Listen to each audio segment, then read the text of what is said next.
One more building collapsed there and six people died that time. Even after that, there were many notices served in these areas, these buildings, but still this kind of buildings are not evacuated as of now. Shananda, but let's understand at that time it was also it was the raining season, which is why it was also being blamed on the rains. But this incident in particular, there are no reasons as of now as to why this building collapsed, barring the fact that it could have been a really old structure. And most of these buildings are also meant to go for slum rehabilitation.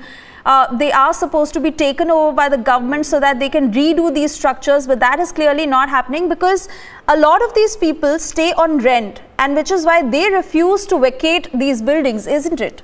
Exactly, because in this kind of buildings, the municipal corporation, they have given many notices to this building so that these buildings are vacated. But the only problem with this area is that there are people who stay in rent in these buildings and they have no other place to go, like till the time government arranges something for them.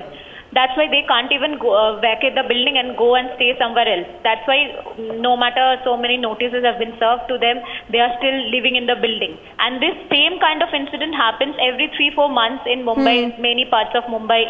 One very big incident happened in Ghatkopar also, where so many people have died that time. Even after the flood this time in Mumbai, the 2 buildings collapsed in 2 different areas. There also in one building 6 people died, 10 people died.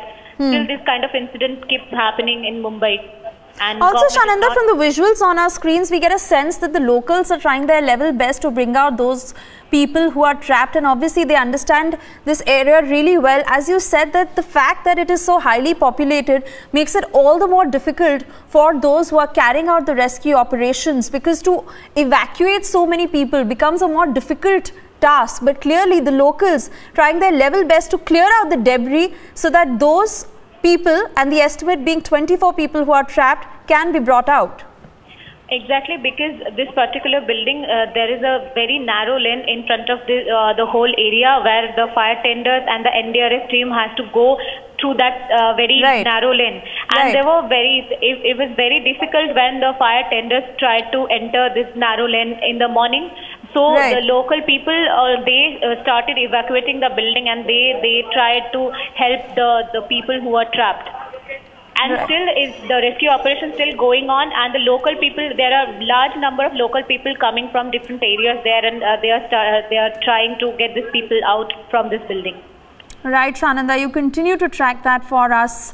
A building that has collapsed in Bhiwandi in Thane district. 1 person has been reported dead, and 2 who have been rescued, but they are undergoing treatment right now. But the worst part, of course, being that 24 people are still trapped and the NDRF teams are carrying out the rescue operations.